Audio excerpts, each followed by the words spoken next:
formally welcome you to this third Thursday Food for Thought program. My name is Danny Seymour, and I'm an advocate for Old Pueblo Archaeology Center, the Tucson, Arizona nonprofit organization that's bringing you this presentation this evening.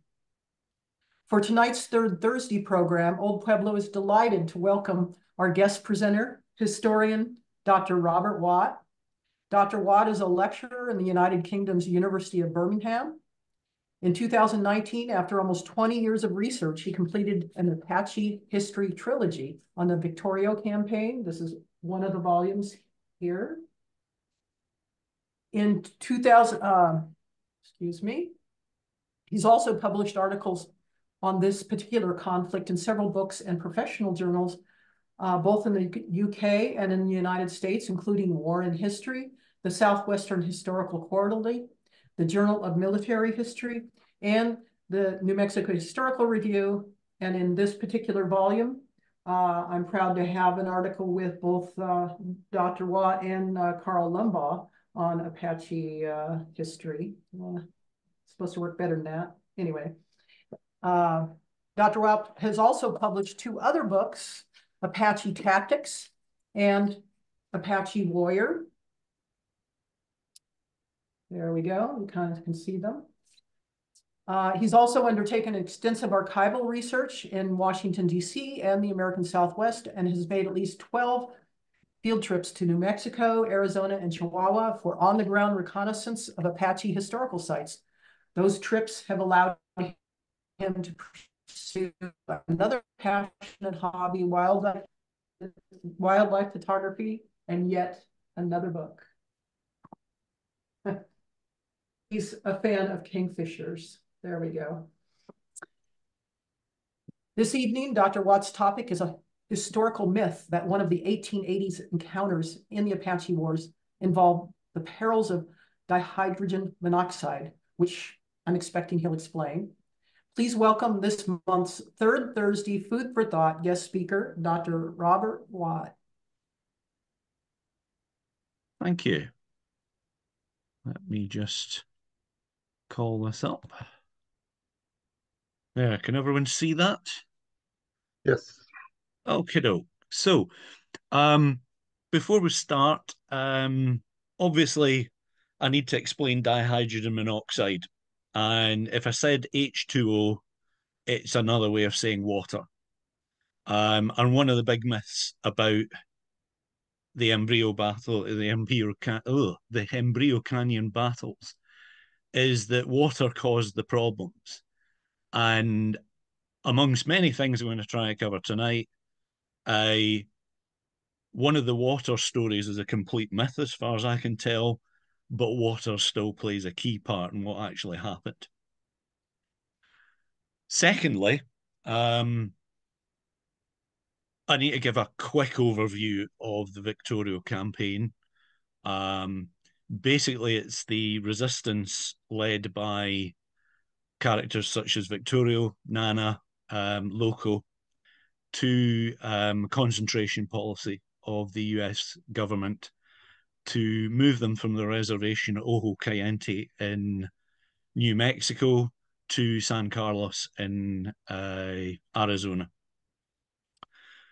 I would argue the campaign takes place from about 1877 to 1881.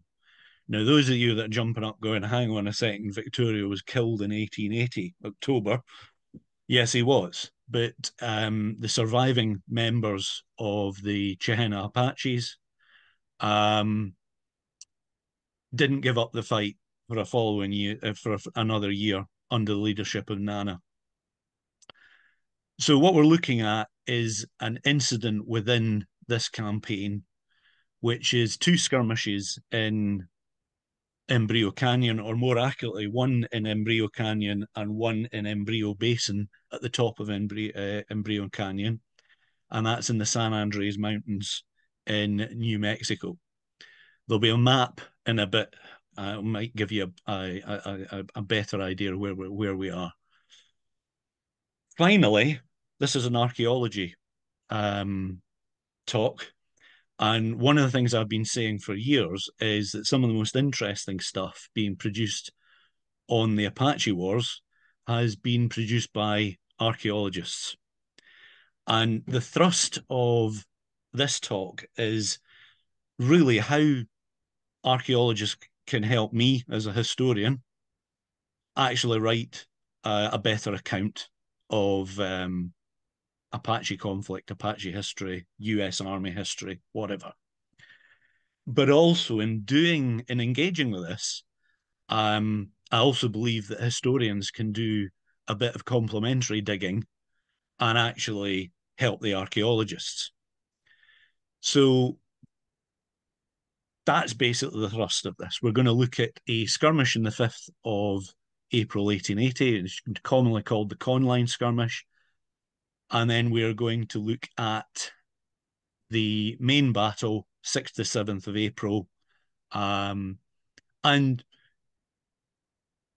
hopefully show how the archaeologists, particularly Karl, but I'm sure there were others involved, started making me think, hang on, there's a completely different story going on here.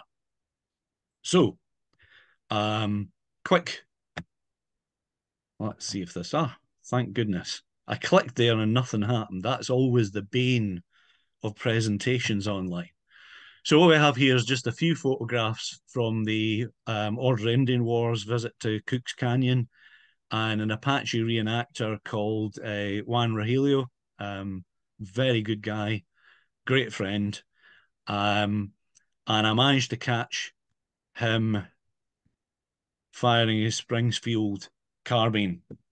And if you were unlucky and the Apaches looked that close to you, you were in deep trouble. So, two parts, and I'm very good at this. I do this all the time in my lectures. Is get ahead of myself. So again, to repeat, Conline skirmish, what archaeology can do for history. Hembrillo Canyon, what they can do for each other.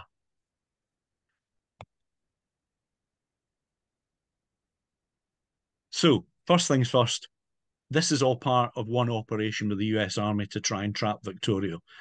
So I need to give a bit of overview here. So here's one of my hand-drawn maps. I wouldn't worry too much about all the detail there. It's really just allow me to give you an overview. Basically, in the center of the map here, you have the San Andres Mountains. To the left, you have the Rio Grande and the Cavallo Mountains, the Jornada del Muerto in between. On the other side, towards the right, you have the White Sands and then into the Sacramento and White Mountains.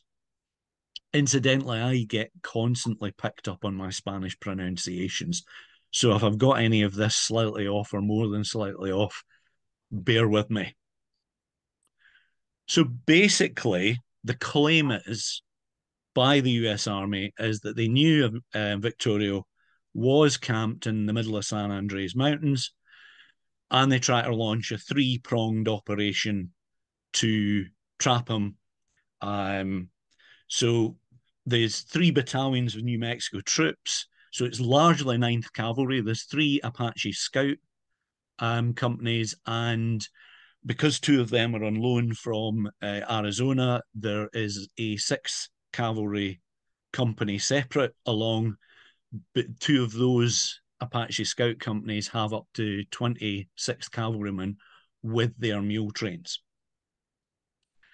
So the 1st battalion is commanded by Major Morrow. The 9th Cavalry has 5 9th Cavalry companies, 3 Apache scout companies, and the 6th Cavalry component. And they are coming in from the left, straight across the Jornada del Muerto to the San Andres Mountains. To the north, you have the 3rd Battalion of New Mexico troops. You see, if you can make out the green arrow going from left to right, marked C. These are, I think, 3 companies of 9th Cavalry they were initially with Navajo Scouts, but their commander, and if you know anything about the Victorio campaign, Captain Ambrose Eugene Hooker, doesn't have a great reputation as being nice to his African-American troops under him. Well, he also managed to alienate his Navajo scouts, and they decided they weren't going to serve under him, and he lost those.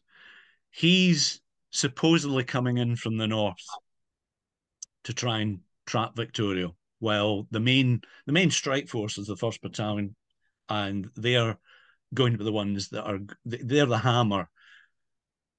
Hooker's part of the anvil, and the final battalion is coming in initially from Fort Stanton, top right of the map, moves down to Tularosa with 4 companies of Ninth Cavalry. He's got a couple of civilian guides with him as well. And then he moves up to Malpai Spring. He's supposed to block from the east. Now, the story the army tell is that the 2nd Battalion, the one coming in from Fort Stanton, drinks tainted water as they're closing in. And this causes, so it's called gypsum. And if you imbibe it, it causes a great deal of diarrhea and sickness. They then have to move to the next water hole where they find Victorio in strength. So the argument is that Captain Carroll's battalion went in too early and it upset the timing of the operation. He is trapped overnight with half of his battalion. He's sent two other companies further down the mountains to scout, and he basically dramatic battle overnight. People dodging through brush to get to water to try and keep themselves going. The Apaches are closing in once dawn kicks in. And then the first leading elements of the 1st Battalion coming in from the other side, from the west. So it's the 3 Apache scout companies and the 6th Cavalry accompanying them, come in at dawn. Also, Carroll's 2 other battalions managed to follow his trail, and they arrive roughly at the same time. You have a major firefight pretty much over the whole day, as the Victorio and his Chihina Apaches and their Mescalero allies gradually pull back and basically escape. So the operation fails. It's the reason for the operation failing that I'm going to challenge in the second part of this paper. So hopefully that's given people a good overview. Now there's a nice little picture of and it's from the point of view of Lieutenant Conline in the skirmish in Hembrillo Canyon on the evening of the 5th of April. What is interesting here is that Conline writes a very detailed report on what happened to him. Now, each cavalry company produces a bi-monthly report, which has, in amongst all the other stuff, record of events. And he actually appends extra paper to this because there's not much room to write this in, and writes a detailed account of his skirmish. He'd been following a trail of cattle and horses into Hembrillo Canyon, and as the canyon started narrowing in, he stated that he was suspicious of proceeding further up. Sent some scouts further into the canyon, and the Apaches launch an attack down the canyon at him. Now, he's got about, I think, less than 30 men with him. Or, I know this stuff inside out, but the finer detail I'd need to check. But remember, 1 in 4 of his men is going to be holding the horses. So he's got about, I think, between 28 and 30 men, of whom about 28 are going, 28 to 36. Some of those soldiers are going to be horse holders. The Apaches launch an attack, which is unusual in itself. Apaches would normally try and ambush, but my interpretation, and I think many people would probably agree with me, is that they looked at the odds, thought they were very much in their favour, and launched an attack, direct attack on it. He deploys a skirmish line across the canyon and states quite clearly that the Apaches tried to turn his right flank and failed. Now, this kicks off round about 5:30 in the evening. It's April. Round about 7 p.m., the Apaches withdraw.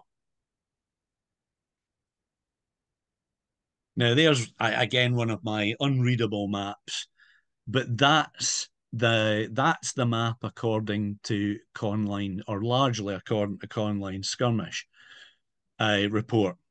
And down at the bottom, the blue dots in a line represent the skirmish line. And immediately you might want to think, hang on, that's not across the whole canyon. And that brings us to what the archaeologists found. Surveyed the battle site using metal detectors and GPS positioning to find and pinpoint spent cartridge cases, spent bullets, other metal artifacts such as arrowheads. And I've got a fantastic camera now. But the time I visited the battle site in 2006, I had one of these standard little digital cameras, which you can record a video on, but the quality is awful.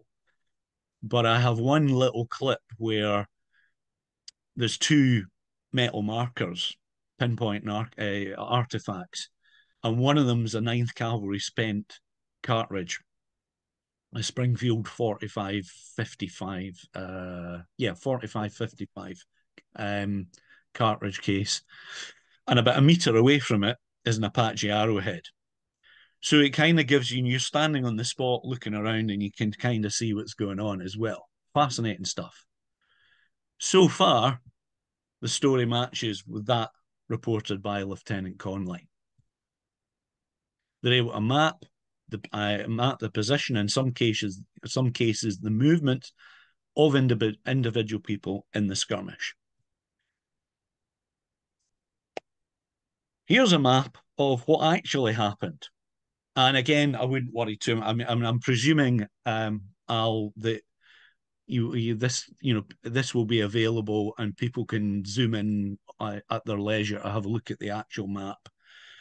But basically, in doing all this mapping,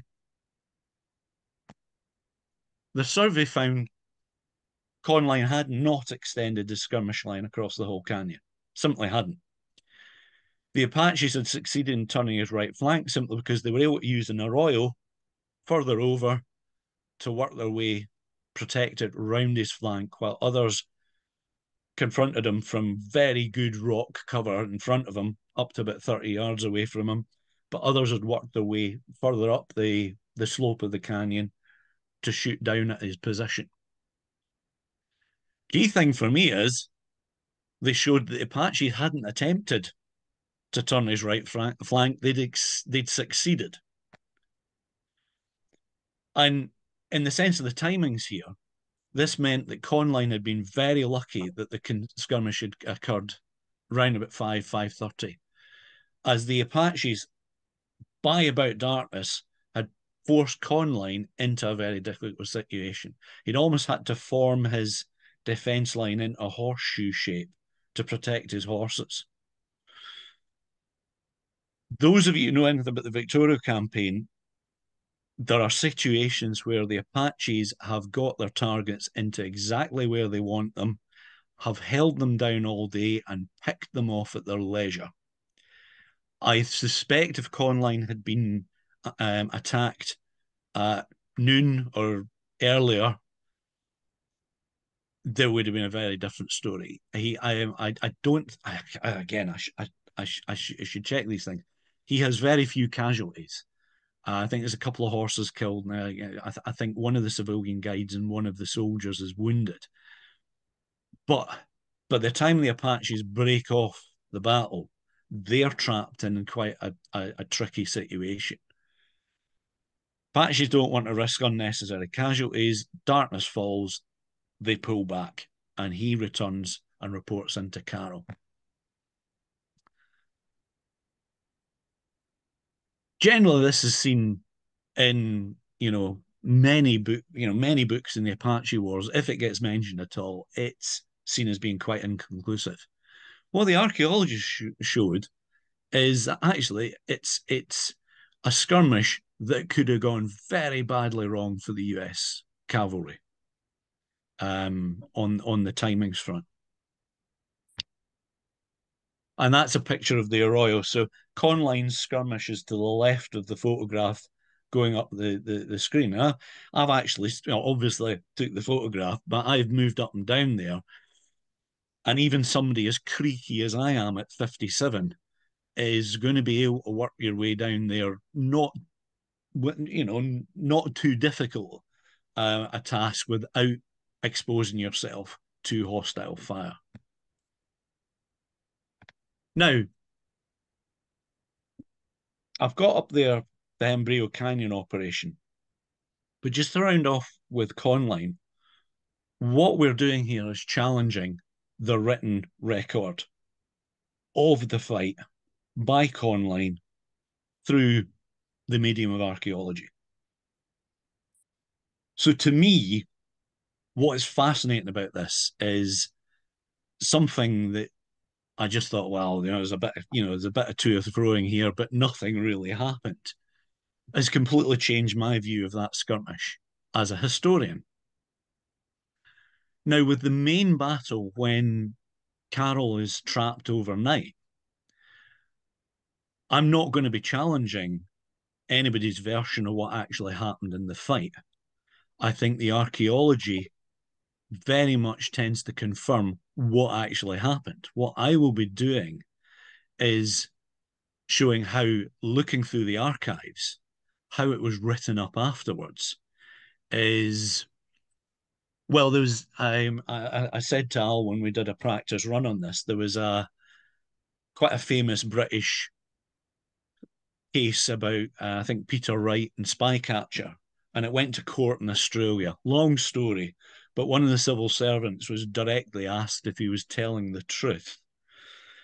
And he was, his response was that he might have been being economical with the truth. Now, you have an example of a specific officer, Conline, being economical with the truth. I think we'll find there's a great deal of economy with the truth on how this operation was written up after the event. So, again, I've got a map here. Basically, he comes in from the north. He's attacked from his left, takes cover on a ridge, suddenly finds that actually the Apaches have closed in all around him, and around him, and in some cases above him. He's trapped overnight. In the morning, the Apaches start closing in on him very carefully to try and finish him off. And at that point, as dawn's hitting, the relief comes in. 2 companies of the Ninth Cavalry following up Carroll, and then the Apache scout companies coming over the San Andres Mountain with their 6th Cavalry support. The Apaches draw off to, and I don't know if you can see it here, a Victorio Ridge on the towards the bottom of the screen, hold off the attacking Apache scouts and 6th and 9th Cavalrymen until roughly late afternoon, and at which point they just fade out of the scene. Now, I think the archaeology paints some vivid pictures here. At one point during the night, or towards the end of the night, we think at one point part of the defense had to draw the revolvers and use the revolvers to create enough fire to encourage the Apaches to keep back. They were getting so close to them. But the overall archaeological account doesn't challenge how the battle unfolded. However, and I think like any good researcher, whether you're an archaeologist or a historian, you're wanting to look for corroboration. And of course, in everybody's mind, this three-pronged attack had failed because of the drinking of gypsum water, disrupting the timetable, effectively allowing the Apaches to escape, because actually the anvil isn't in position, or the hammer, oh, sorry, reverse round. The hammer's coming in before the anvil's in place, allegedly. And Carl found a letter from Lieutenant Walter Finlay sent to his mother, telling her, if you've heard about a big battle I might have been involved in, not to be worried, not to get worried about it. Because he'd been left in charge of a small detachment guarding the 2nd Battalion's water wagons. So they could not have drunk tainted water. So this doesn't explain the failure of the operation to trap Victoria. Now, this is material that Carl found. I was about 4 years into the research into this when I read this stuff, and I thought, there's got to be other stuff in the archives here. There's got to be other stuff. So what's there?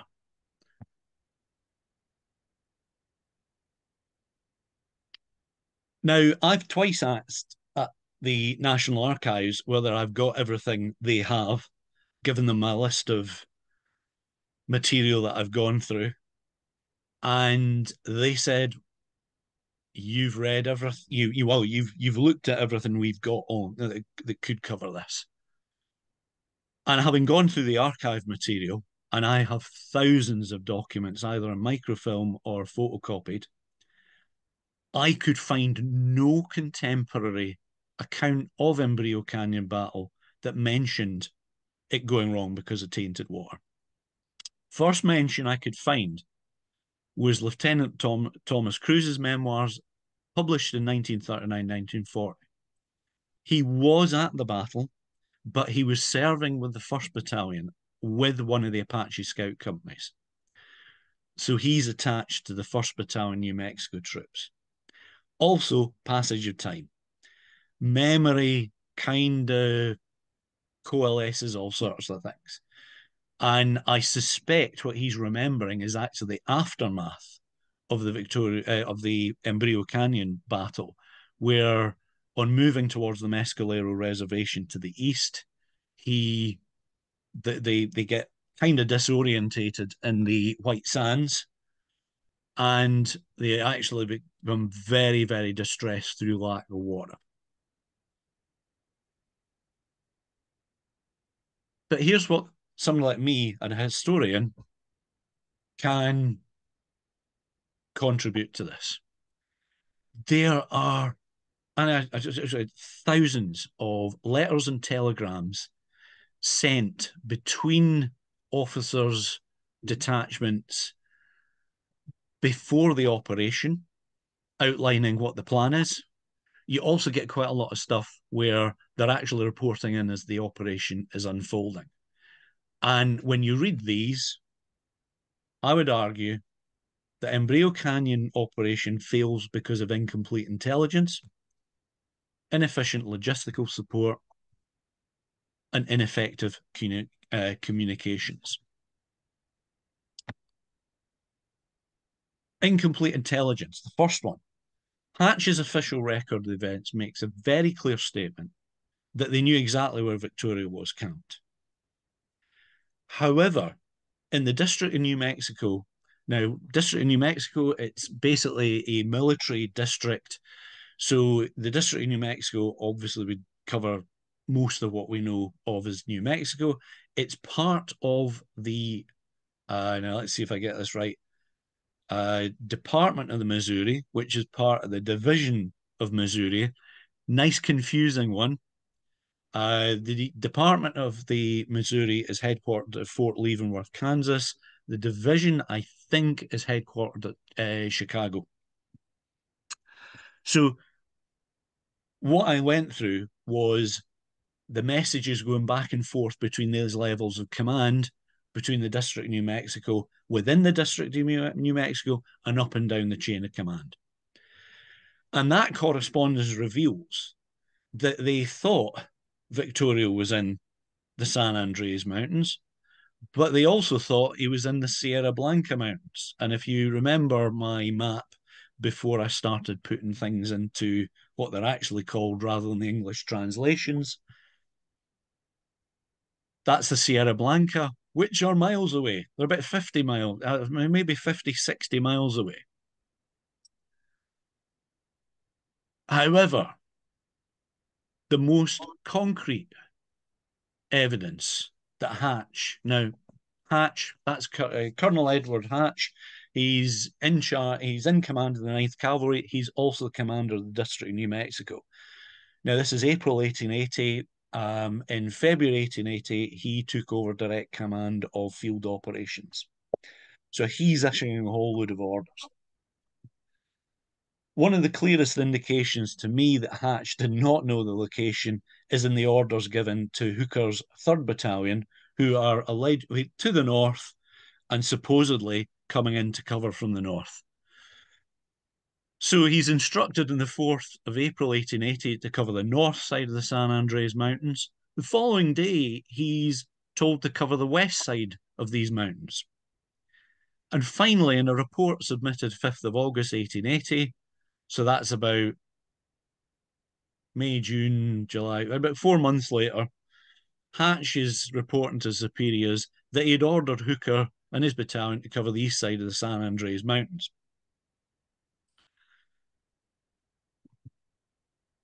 All I'll say is that's not the clearest of instructions, and it gets better. Both the 4th and 5th of April 1880 orders clearly instruct Hooker to march from Anaya Springs to Malpai Springs. Now, again, if you're looking at the PowerPoint here, go back to the map and you will see that Anaya Springs to Malpai Springs goes in a sort of downward line across the very top end of the San Andreas Mountains. And he doesn't come closer than 30 miles away from the Battle of Hembrillo Basin. Now, if you look at the map, it's drawn, it's got a grid on it, and each side of the square grids are approximately 27 and a half kilometers each side.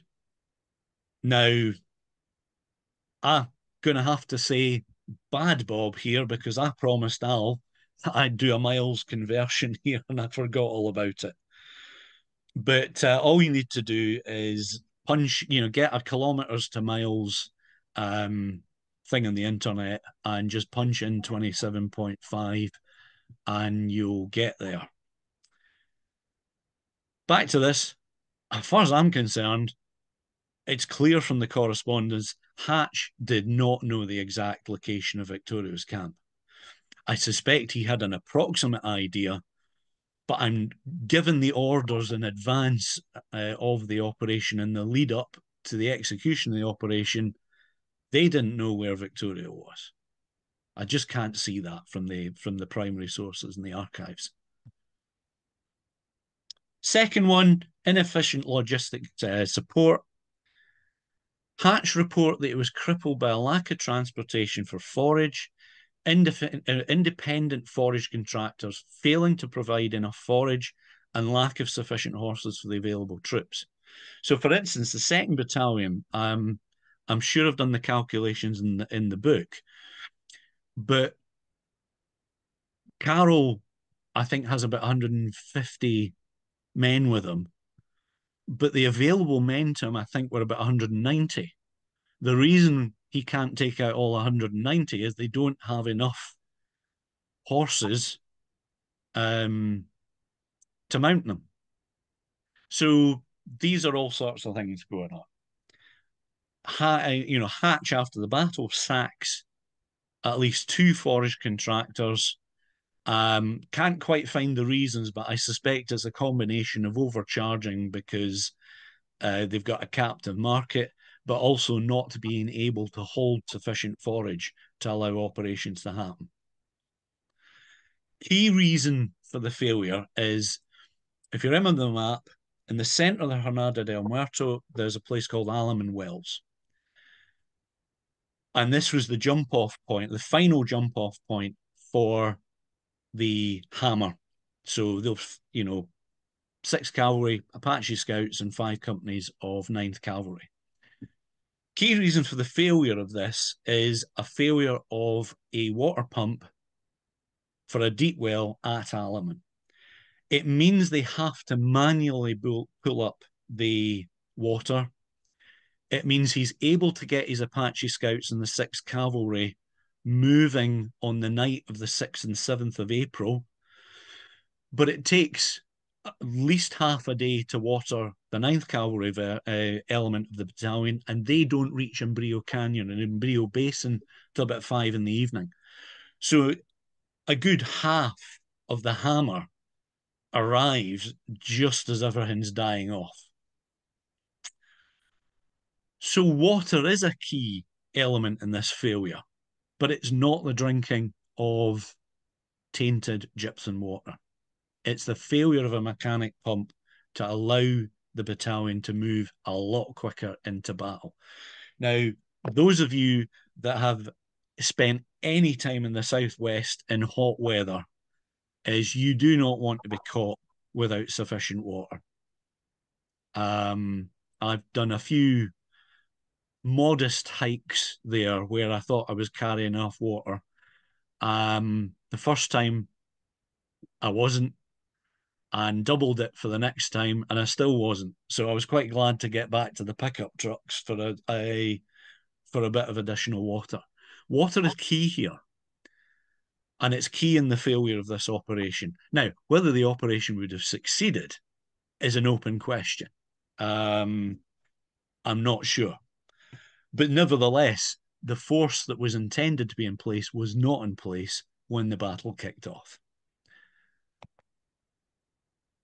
The key one for me, and this was the most interesting, because I think my students look askance at me when I say I get quite excited about working in archives, and I think they think I really need to get out for more fresh air. Not understanding I love the fresh air of walking around the Southwest anyway. But the key one is ineffective communication in this. And it does challenge the whole reason why this operation failed. Communication between Hatch and Carroll would take at least 2 days. So think about it. Hatch's battalion is at one side of where they think Victorio is encamped. Carroll's is on the other side. They reckon, and I have a telegram slightly later on saying that it would take about 2 days to get a courier from La Masia to Hatch when he was at Tularosa and moving on to the Mescalero Reservation. Now, if Hatch is in the Rio Grande Valley and trying to send a courier to Carroll, Hatch only realised on the 5th of April that his timetable transmitted to Carroll was delayed, which meant it could only have reached Carroll on the 7th to 8th of April. Well, given that it was trapped overnight on the 6th and the 7th, he was never going to get any change of plan. Now, here where it gets a bit complex. What I'm about to put up on the screen is the special set of orders that Hatch says he issued, and I think he did issue it, but his timings, I hope to show you, are a wee bitty economical with the truth. What I'm saying is, and I'm hoping to show this, is that when Carroll dispatched Conline's company in pursuit of the Trail of Horses on the 5th of April, he wasn't running ahead of schedule. He thought he was running behind schedule. Now, that's what I'm going to try and show you here. Now, bear with me. So,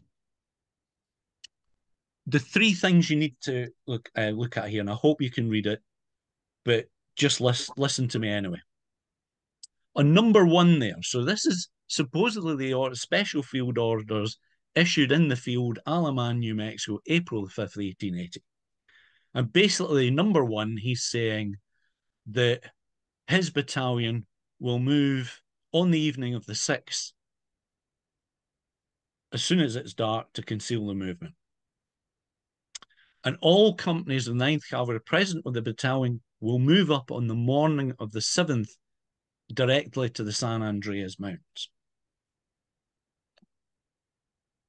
He then clearly states, under letter of instructions of March 31st, 1880 from this office, the 2nd Battalion New Mexico troops, under the command of Captain Henry Carroll, will move up on the 4th instant, up east side of the San Andreas Mountains. Perfectly clear. But you go digging into all the correspondence, I took one look at that and said, I want to know what that letter of instruction for March the 31st was saying. And I found it. So this is Hatch to Captain H. Carroll, 9th Cavalry, March 31st, 1880. Hope to strike them about the 4th or 5th of April. And I'm going, oh, hang on a minute. If Hatch only knew that the 4th of the 5th of April plan wasn't going to work round about the fact that he'd only got to Alaman by the 5th and the fact that the pump was broken, there's no way he can transmit a changed order to Carroll in time. There's absolutely no way. At the latest, it's going to get to him on the 7th. And as we know, that's the morning he's rescued. So what I'm saying here is that actually Hatch wrote this after the battle to try and hide the fact that things had gone wrong. Now, I would argue that things went wrong for them under circumstances that were unforeseen, but what they've done is doctor it to cover their backs from any hassle, either externally outside the army or internally up the chain of command. So if you notice, and I think if I can maybe go back, you'll notice in the red highlight, he doesn't say when Carroll is supposed to attack. So what we have here is of course I'm going to think I think it's a convincing argument that actually the story about tainted water and going in too early is, I'm trying to think of the polite word for it, maybe baloney. I think us Scots tend to use rude words a bit just to let people know that an adjective, noun, or verb is imminent in what we're saying. I've behaved myself so far. I'm usually good enough on that front. But this is baloney in spades. Now, here's the subtlety. I think the fibbing in April 1880 is the writing of these orders, because Hatch was under so much pressure from the local press, who'd already, for various reasons, taken heftily against him. If the story had emerged at the time about the drinking of gypsum water, he would have jumped on that. I absolutely guaranteed you he would have jumped on that as an excuse. There's no mention of it. I think the tainted water story has percolated out of Lieutenant Thomas Cruise's memoirs. It's the earliest time I find any of this. And what you tend to find is once they're published, it tends to get into the story. So people like Dan Thrapp and other people writing on this, it's all the poisoned water thesis. That's what happened. Makes sense.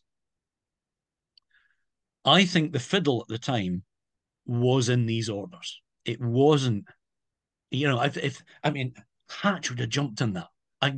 Given how he jumps on other things to try and protect his hide from external criticism, he would have jumped on that if that was around at the time.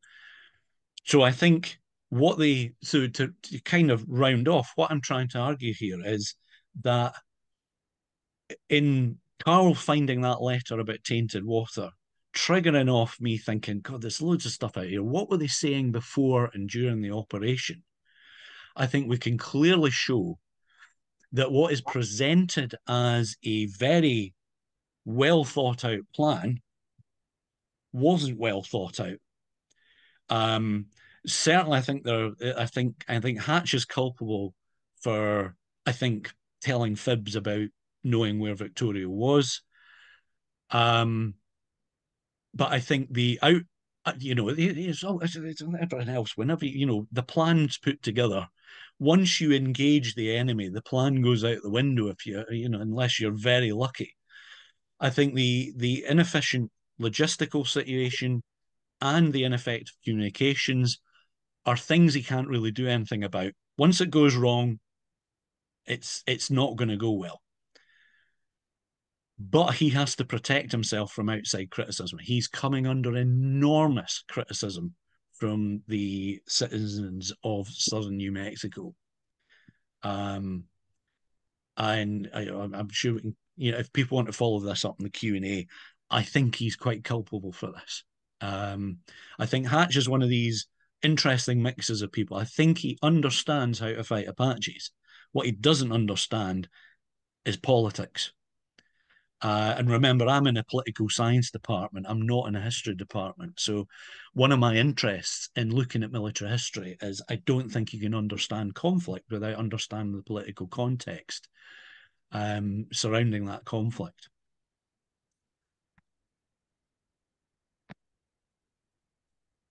And really, and I've not been keeping an eye on my time here. How much time do I have left? You're doing fine. Fine, excellent. Because I'm really on my last slide saying, look, without Karl Laumbach's initial discovery, I might never have delved into the background and execution of the Hembrillo Canyon operation.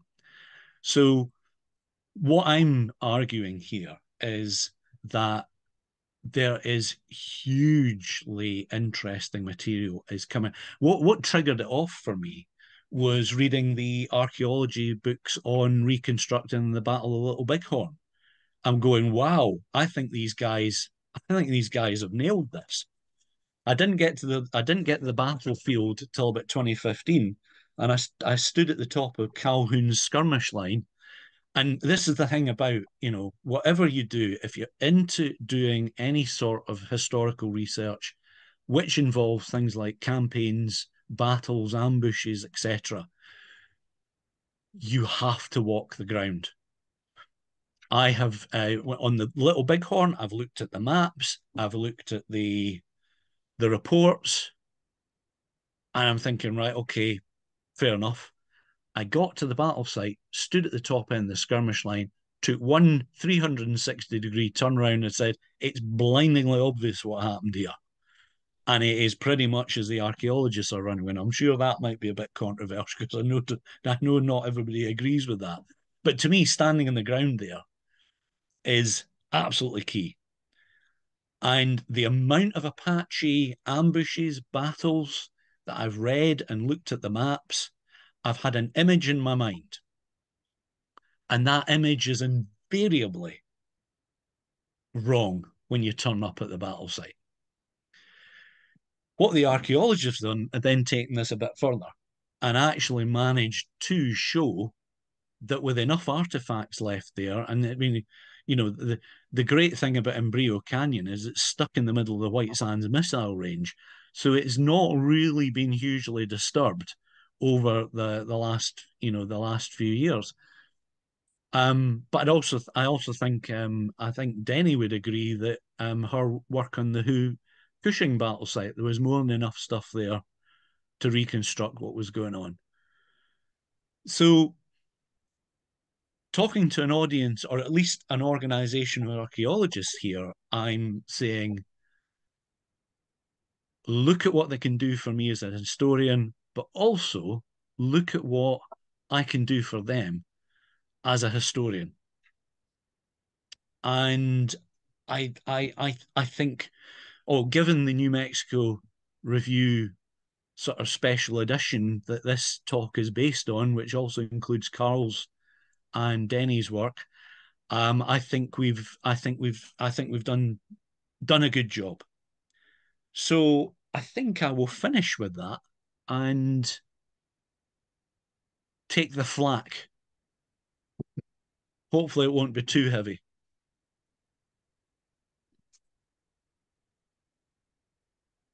All right. Well, thank you, Bob.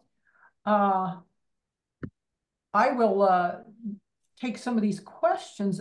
One of the first ones to come in is, can you briefly describe the weapons used by each side and their effectiveness in this battle? Oh, right. Well, that's a great question, and that's not an attempt to me to go, right, what do I say about this?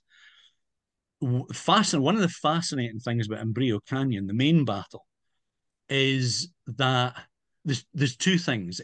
We have if you know, I mean, I'm a great fan of westerns, but you know, don't get me started in western a sort of a movie accuracy. I think the standard images of a late Apache wars, sort of 1870s, 1880s, is the Apaches running around with Winchester repeating rifles. Now, that's certainly not untrue, but what seemed to be coming through here is that the Chihena Apaches, about, I think, and if Carl's watching, I've switched off who's on here. If Carl's listening to this, I'm sure he can come in and tell me I'm talking bunkum here. But I think about 2/3 of the individual weapons they found were a mixture of Springfield carbines and Springfield rifles. There's a smattering of other things like I think there's a Spencer, there's a few Henrys, there are Winchester, there's all sorts of stuff there. But the other thing I thought was really interesting was that when they have Carroll trapped overnight, they seem to have deployed the Apaches armed with repeating rifles between the place where they'd trapped Carroll and the place where there was water. Whereas the Apaches higher up round about tended to be armed with the carbines and rifles. So these are single shot, you know, trapdoor, you know, you fire a shot and then you have to eject the cartridge, load another cartridge in and keep firing. But it looks to me as if the Apaches had worked out that certain weapons had double the effective range and were deploying accordingly. The other weapons were more effective at short ranges and tried to deploy accordingly. On the other side of things, the Ninth Cavalry involved here would have been, as far as I can tell, I know some regiments in the US Army were playing around with different weapons, but I think they were armed with the standard Springfield carbine. Officers may have been able to afford, maybe even NCOs may have been able to afford something different.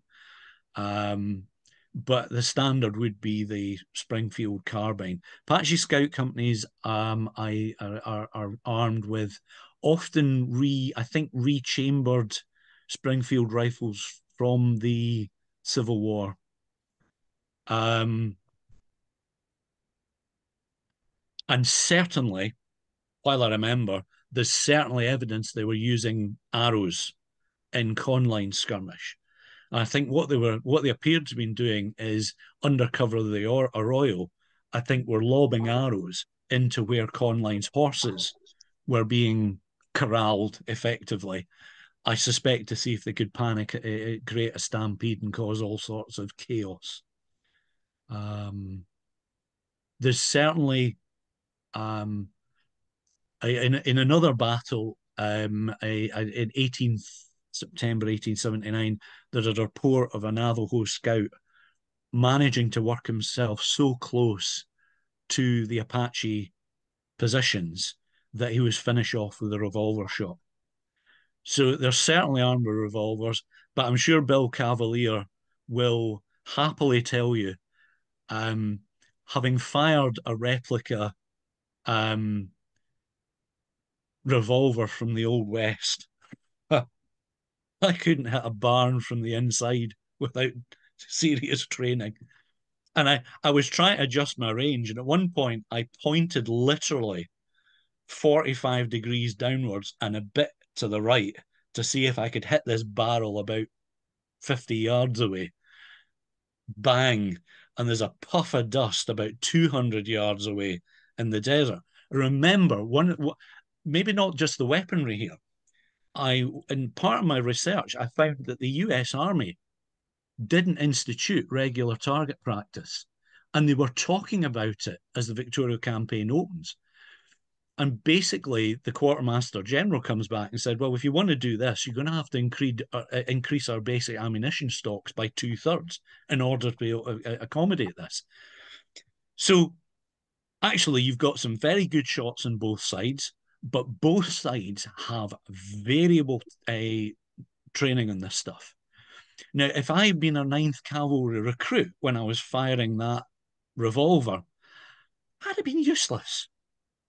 You know, it was, and unfortunately, we've got the video evidence to show that I'd be useless because I got them to film it because I was hoping to use it possibly if I revived my American Indian Wars module at the university. And it was to show students that when they hear about heavy close-range firefights in the Apache Wars, and only a couple of people get wounded or nobody gets hit, that's the reason for it. Because they're not getting the practice. The Apaches don't get the practice because if they've got enough ammunition, they don't want to waste it on practice. Also, you don't want to practice firing guns when you're trying to avoid drawing attention to yourself for all those bad guys in blue coats looking for you amongst other people. So I hope that's answered that question. People can look in the comments as well. There's a bit of a discussion in there as well about what weapons might have been used and their effective range and so on. I won't go over that because everybody can look for themselves. I have a comment from Mike Bilbo. He says, I'm a living history volunteer, 15th Infantry Impression at Fort Stanton. And yikes, all these years I've been telling visitors about the tainted water. I'm at the moment paying very, very close attention.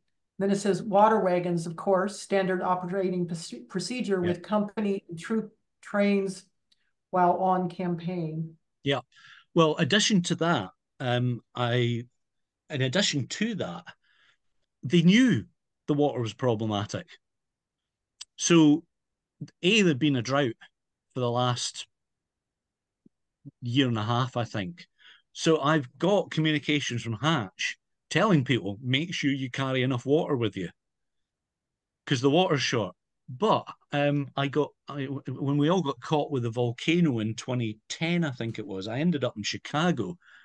And I went to the Newberry Library and I found a very comprehensive table of distances that had been put together in 1875, I think, by the US Army. And it basically says if you want to go from Fort Stanton to La Mazia, first day to here, water's this, forage is this, so on. So it's really detailed. Out of the whole Victorio campaign theatre, I've got all these routes mapped out, and they were updated in 1878. And the two routes north of Hembrillo and south of Hembrillo are the only ones on there that are saying, between these points, watch the water because it's alkaline. Now, here's another mea culpa. I found a set of special orders which listed all the water wagons with every post during the Victorio campaign, and every post has water wagons. Now, these aren't specialised. I think they're just wagons which are part of the inventory and just say, if you're out and think, those are your water, that's where you store your barrels of water. Later on in the Victoria campaign, Colonel Buell designs his own 400-gallon water wagon for use, but I've found no evidence that that was taken on board. Problem is, when I photocopied that special order, I didn't photocopy it properly. So the one fort that is not listed, I've got every other one. I managed to cut Fort Stanton off the bottom of the photocopy. But the fact is that you've got the letter from Lieutenant Finlay saying, "Don't worry, Mum, I'm safe because I'm stuck here with the water wagons out in the plain." So, yeah, it's a great story, and I know I'm paraphrasing the man who shot Liberty Valance, but you know, the truth and legend, print the legend sort of thing. It's a great story, but actually, even without the water, even without the tainted water, it's a good. I think it remains a fascinating story as to how operations can fail and how people try and cover up operational failure. So one of the questions was, when was the tainted water story first published? And somebody answered that they thought it was Thomas Cruise's book, Apache Days Yep. and After. Is that, Yep. Yeah. That's the one that's published in 1950. That's the earliest reference I can find. Yeah, So and that was 1941.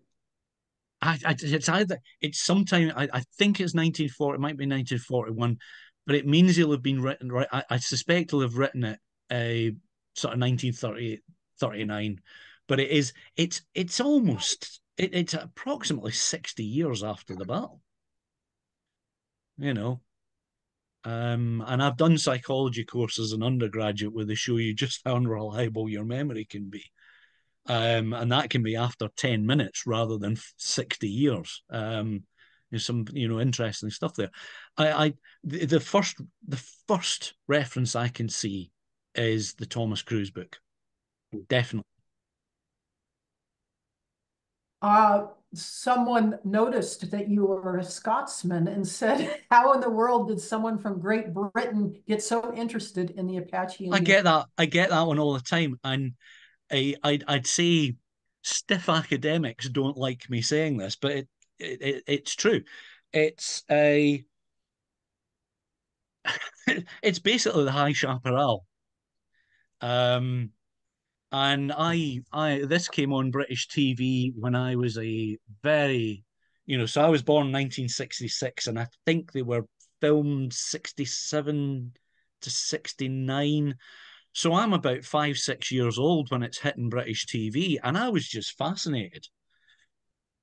And then a few years later, a John Wayne film called Hondo was put on, and my dad loved that film, so he let me stay up late to watch it. And he was, oh, it's John Wayne and all this sort of thing. And I was just hit right between the eyes by Michael Pate's portrayal of Victorio. Now that's the popular culture stuff. But my mum was a history teacher, and she always tried to encourage me. So when I watched the Vikings with Kirk Douglas in it, and obviously was, wow, within a week, there would be a kid's book on the Vikings appear on my bed. And with the American Indian stuff, very quickly, my mum started hitting me with books. And she actually said it to me and said, look, the film and TV is fascinating. What actually happened is just as, if not more, fascinating. So I got into this through TV and cinema as a child, but very rapidly my mum was pointing me towards what actually happened. So that's how I got into it. How do we become interested in things? I don't know. It's you just get grabbed. Kind of like, how do archaeologists get interested in archaeology of other countries? Mm. Truly. There's a lot of Europeans interested in the Indian wars of various ones, Apache wars and native life and culture.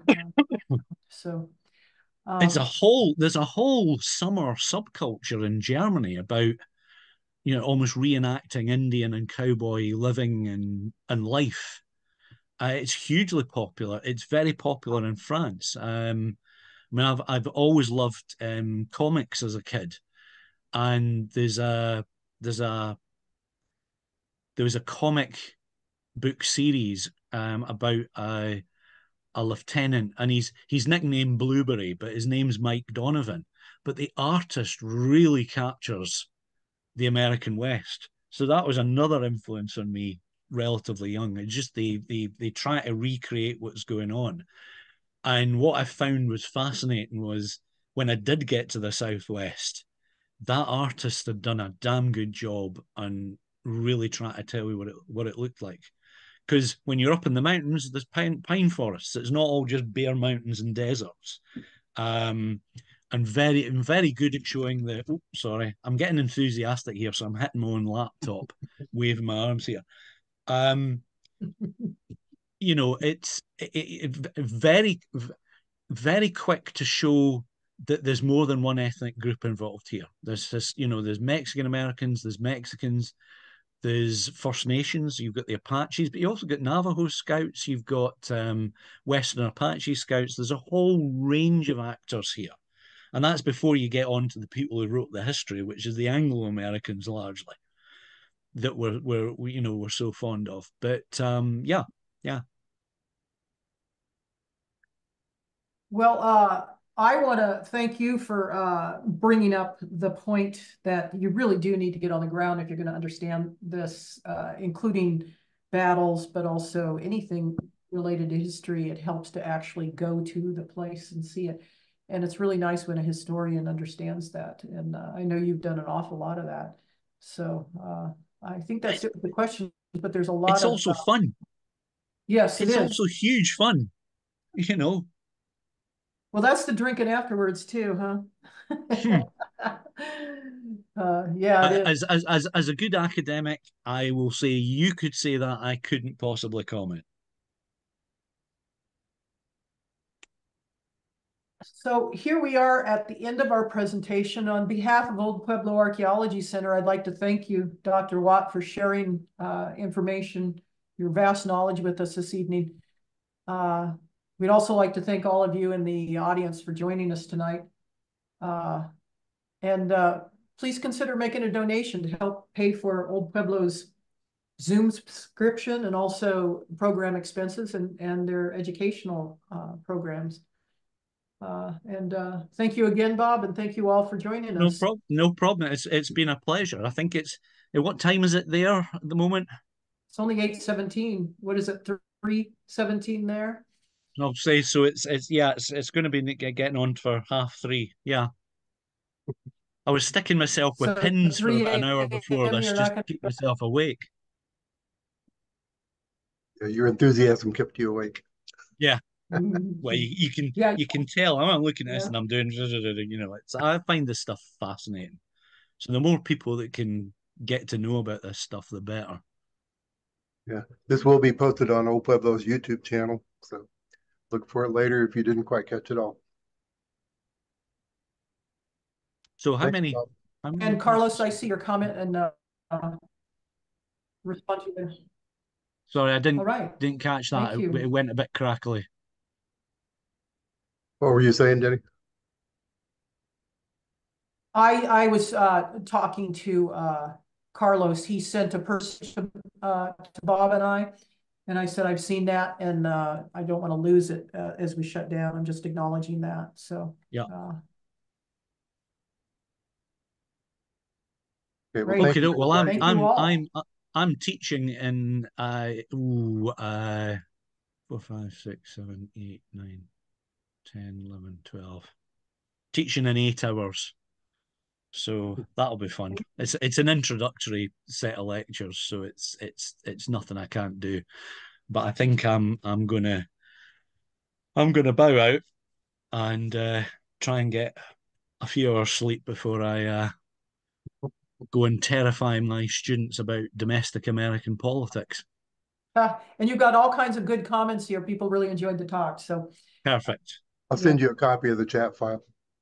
Oh, that's great. I had it switched off, so I couldn't see what was going on. So that would be very interesting. So should I stop sharing? I think. Yeah. And yeah, so should we call it a night? Yeah. Sounds good. Well, can I just say thank you for everybody turning up? And it was a pleasure. Nobody had a real go at me, which is always good. Okay. Thanks, Denny. Take care. Have a good night, everybody.